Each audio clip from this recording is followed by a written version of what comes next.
owls, falcons, eagles, and hawks. These hunters use heightened senses to spot their victims from a distance, seeing and hearing what others can't. Then, they attack with precision and skill, all from a bird's eye view.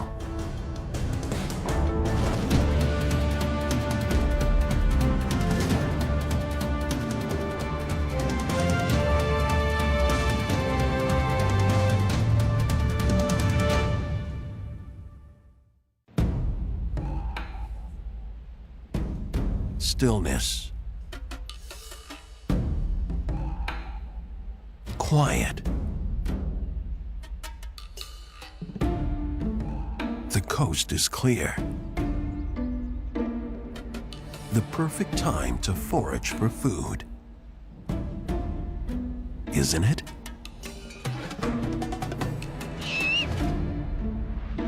For the great horned owl, it is. So the strategy of the great horned owl when hunting is they usually sit stealthy in a tree. They look like the bark of a tree. They blend right into the bark of a tree. They sit there, and when prey moves, they'll try to dive down and use their stealth and their silent flight to catch that rodent. Owls are familiar birds of prey, but they have an unusual gift for homing in on their quarry. These specialized tools give them an edge. Many owl species around the world have asymmetrical hearing. So one ear is above the other ear. So what that does is it allows them to have perfect depth perception. So they can actually hear a mouse or rodent either making noise under the snow or making noise in the grasslands or even making noise in the forest, where they can home in exactly where the mouse is, only using hearing, many times not even using their eyesight. The super hearing ability of owls enables them to pinpoint their prey with incredible accuracy. This super sense isn't just dependent on their ears. Almost every part of its body has evolved to support its hearing. Owls seem to have large heads, but it's just an illusion. Their facial feathers make their heads seem larger, but they also grow in the formation of a parabolic dish. This shape helps focus the sound waves onto their ears and maximizes the volume of audio information they can collect. Much like when you put your hands up to your ears to hear something a long way away, it makes your head look a lot bigger. But in the owl's case, it's only feathers that's supporting that parabolic dish, so they can use their hearing to find their dinner. And the eyes, mesmerizing, haunting. Like all birds of prey, their eyeballs don't move. They're locked in place. Fixed eyeballs give owls a much-needed constant in a hunt filled with constantly changing variables. Owls don't have the ability to move their eyes, but they certainly have the ability to move their head. Owls can turn their head about 3/4 of a turn in either direction. As humans, we can only turn about 70 degrees in each direction. But when their head moves, their hearing and their eyesight move together, which allows them to, of course, look around and hear around at the same time, which gives them a great advantage when they're out hunting. These fine-tuned and precise head movements indicate a critical stage in the hunt. Audio and visual come together. The target is set, and it's time to move. Even while in full flight, owls continue to collect data on the location of their prey. Most owl species are designed with silent flight, so when they flap their wings, they don't make any sound. They have specially designed flight feathers, very loosely feathered in the chest, so they can fly through the air quietly. And a lot of people assume that so they can sneak up on their prey. Absolutely not. It's so they can actually listen to their prey. So if they made a lot of noise with their flight feathers, they'd be listening to themselves and not their dinner. So they fly silently so they can use their hearing. When the brains have done their job, brawn takes over. So the great horned owl are some of the strongest feet in the world for their size. They've been measured over 400 psi. That's pounds per square inch of pressure at the tips of the talons. Incredibly strong. They even have a talons a bit serrated, which gives them the ability to hold on to things once they go in. and the talons have a narrow channel running along them called a blood groove. When the owl grabs onto a rodent, blood leaks out of the puncture along the groove, so the talons don't seal up the wound. And their mouth, of course, is actually quite a bit wider than a lot of other birds of prey species. And the reason why is it allows them to be able to swallow many of their prey completely whole. They have a trachea under their tongue like a snake, so if they're swallowing something too big, they can actually breathe under their tongue.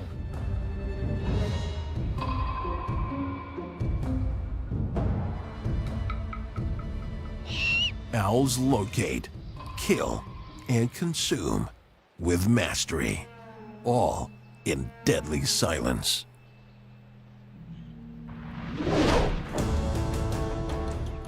Falcons come in many sizes, but when it comes to speed,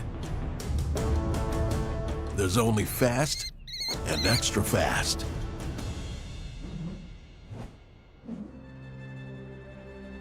Soaring at 150 meters, a falcon can detect the tiniest motion far below.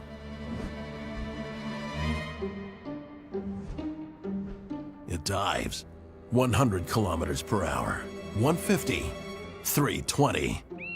The tiny creature never stood a chance.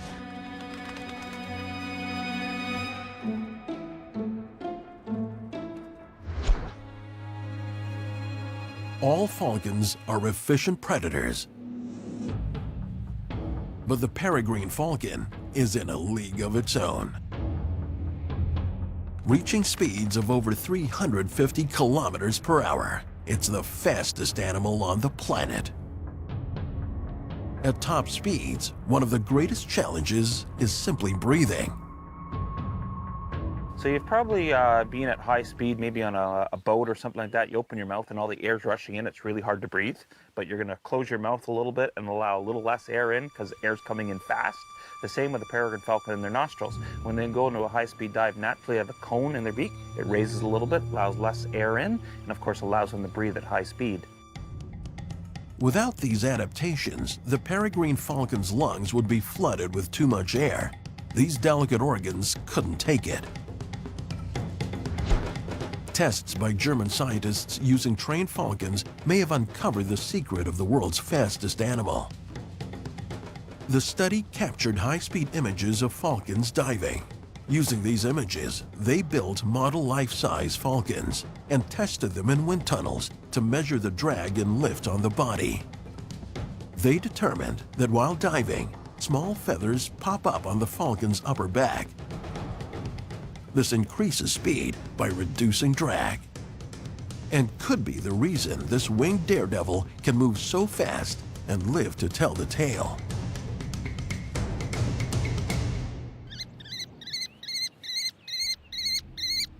This much smaller falcon may not be able to compete for speed, but its eyesight is beyond compare. The American kestrel is about the size of a mourning dove. It's the smallest falcon in the Americas. This diminutive cousin of the peregrine falcon has a formidable predatory adaptation all its own. Kestrels have been studied extensively for their great eyesight, and also they're known now to see into the infrared spectrum of light. And they think kestrels use that, so when they fly over a field, they can see urine trails from mice and know it's good hunting grounds. Obviously, the more urine trails they see, they know there's lots of mice available. Once they narrow down a key location for prey, another skill kicks in. Different kestrel species worldwide have the ability in most cases to hover, so they can sit in one place almost like a kite on a string, and when their prey breaks cover, they'll dive down from that height advantage being right over it and be able to capture their prey on the ground or in the air. The peregrine and the kestrel have different approaches, but when it's time to kill, these two falcons rely on the same tools to finish the job. All falcons have a specially designed beak. It has a 90-degree angle in it, a little tooth that sticks out on both sides. So when they take their prey down using their speed and their feet, they immediately go right to the spinal column, right to the neck, and will dislocate a backbone, subduing their prey so the prey doesn't fight back. This powerful tool gives both the peregrine falcon and the American kestrel the ability to take down prey twice their size. It's Sometimes their catch may be too big to eat in one sitting, but for falcons, a big kill is an investment in the future. Falcons will catch prey, so they'll leave it somewhere, almost like a safety deposit box, and they'll come back and eat it. Particularly when they're feeding young, when young have hatched. Planning for the future is just one of the many traits that make falcons successful. Big or small, falcons survive using speed, control, and precision.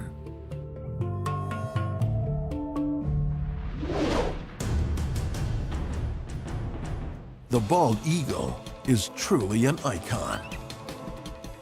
With laser-sharp eyes and deadly talons on powerful feet, this bird of prey is a phenomenal hunter.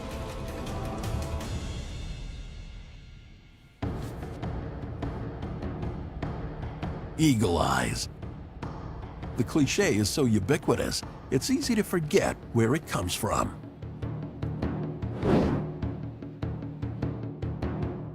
Cruising at 70 kilometers per hour, an eagle can spot prey from up to 3 kilometers away.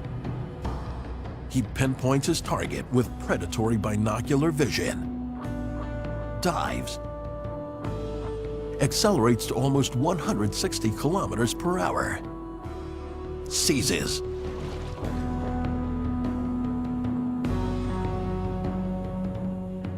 and crushes its victim with razor-sharp talons 10 times stronger than a human's grip.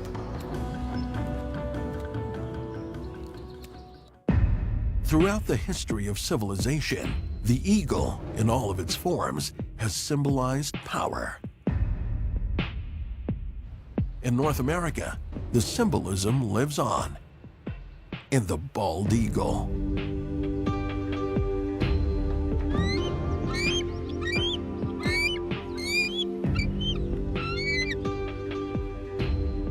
After a brush with extinction in the 1980s, this majestic animal now lives in virtually every part of North America. They are large, voracious carnivores, proficient aquatic predators. They need meat, and lots of it. Bald eagles are found near large bodies of water for the simple fact they're a large-bodied bird. They hunt a lot of larger things, waterfowl, ducks, geese, and all those tend to be a lot of open water. From beak to tail, they are a meter long. Their wingspan is as much as 2 meters. Males can be up to 4 kilograms, while females can be 25% bigger, up to 6.5 kilograms. That size advantage is unusual in the animal world, but not for birds of prey. There are larger birds out there, but in the hearts and minds of many wildlife enthusiasts, the bald eagle soars above all others. Clearly, this handsome hunter is not bald at all. The name comes from the Old English word balde, meaning white. The eyes are almost as large as a human's, but our vision pales in comparison. Its vision is probably between 4 and 7 times stronger than humans, depending on what expert you talk to. Now you have to remember they see faster than us, so we see about 28 to 30 frames per second. They see over 100 frames per second, and so they can see speed really easy. Where we can move our eyes side to side, birds of prey can't. They actually have to move their head. But it's advantageous that now their eyes are a steady platform. When they're almost like a gyroscope, their neck acts as, and they can use that binocular vision and pull focus, which allows them to have almost something called tunnel vision. So they can see something and focus on it, be able to fly up and down, their head stays still, and they can still home in on what they're trying to hunt. They are fully capable of hunting a wide array of small animals, but they're designed specifically to kill fish. As they lock onto the target, a nictitating membrane closes over to protect the eyeballs. It blinks every 3 to 4 seconds to keep the eye moist and clean. But because it's translucent, vision is maintained. Then, the talons go to work. Bald eagles don't have as long as talons as some of the other birds of prey or raptor species for the simple fact is they are fish catchers, so they don't need the big hook on their talons. They do have slightly curved talons, but it makes it a little bit easier if they're not hooked all the way around. It makes it much easier to grab into slippery things like fish. But also on their feet, they have almost like sandpaper or like treads on your shoes. It allows them to have grip so they can hold on to fish and other slippery things. They have a hook on the end of their beak which acts just like us using a fork. So their feet do the killing, and where their feet make little holes in their food, they can stick their beak in that hole and pull little pieces off, because they're certainly not going to be able to swallow their food whole when they catch something as large as, say, a 2-kilo rainbow trout. They're able to put their hook in the beak and pull it out in little pieces, and they got perfect sashimi for the rest of the day. Eagles have been used as symbols of power and integrity, perhaps because of their reputation as great hunters, or because they look intimidating. But in the wild, eagles do what needs to be done to survive. And that means they're just as happy feasting on other animals' kills. Bald eagles are considered to be about a 50-50 predator, so 50% of their dinner is carry and 50% is they catch live. So essentially they're opportunistic. Whatever presents them, whatever the easiest food source is at the time, they'll certainly consume it. And if they don't have to catch it, if it's sitting there laid out for them dead on the shore, perfect opportunity to have a free meal. And if they can't fulfill their needs through hunting and scavenging, bald eagles have another trick up their sleeves. When it's time to eat, they're not above stealing. Bald eagles are kleptoparasitic. They're food pirates. If they see another eagle with a fish, they have no problem swooping down to snatch it out of its talons. Many times the other bird will drop it, and the bald eagle will either catch it in the air or catch it on the surface of a lake. If they see a cormorant with a fish, they're just going to snatch the cormorant and the fish.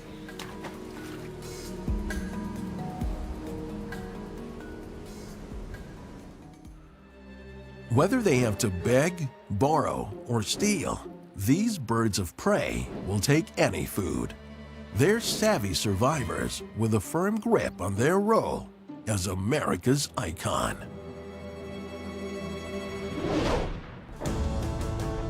Some hawks hunt in packs, eating prey twice their size, while others search in solitude.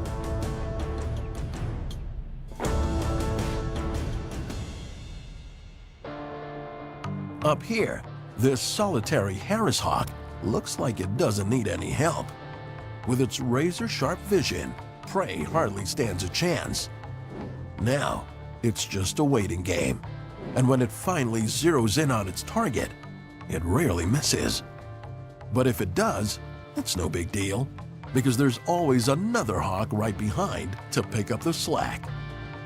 Harris hawks are one of the few birds of prey that hunt in packs. Their pack is called the family unit, very well organized. They're essentially all related with each other, so it could be mom and dad, siblings from the year before, could be uncles and aunts all working together as a team, very similar to how wolves would hunt together. Hunting as a group means that a Harris hawk has a better chance of getting a meal, a strategy it evolved because they mostly live in deserts where food is scarce. The group dynamic increases their chances of finding food where there is little. The strategy for this hawk is to work in groups of 2 to 6. Each has a specific job. It might be to flush out prey from the brush, while others wait to make the kill. The best view is always from high up. The thermal breezes from below allow them to gain altitude.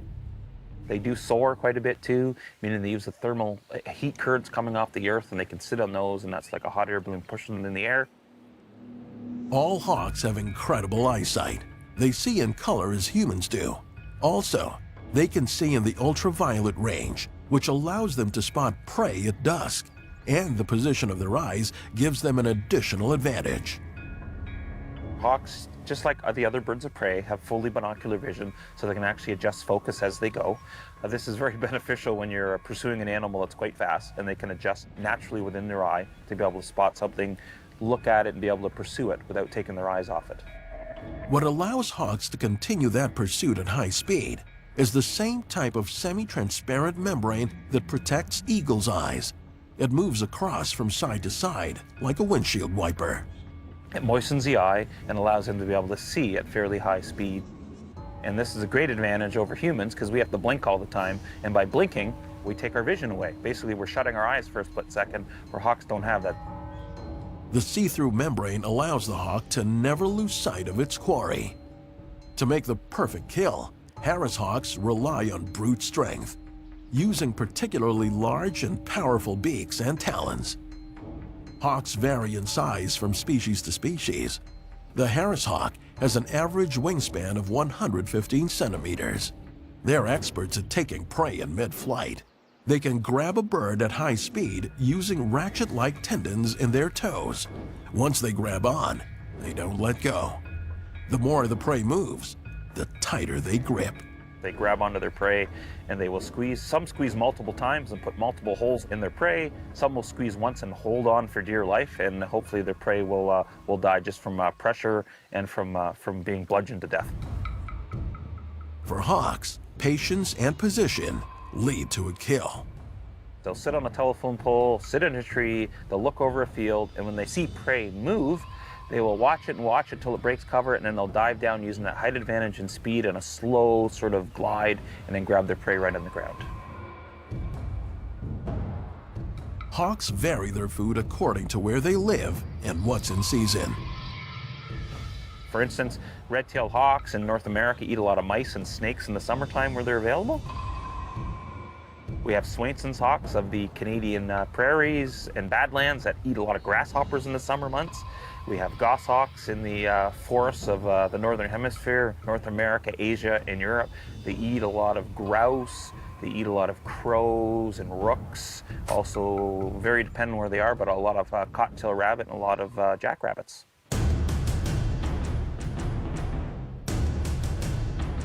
Hawks, it seems, are happy to go with the flow when it comes to eating and accept whatever's on the menu. With binocular vision, vice grip-like feet, and the ability to hunt in packs, these feathered assassins have become masters of air and land. Seeing the world from above give birds of prey a huge advantage. With impeccable eyesight, sharp beaks, and powerful talons, these predators are precise, efficient, and deadly.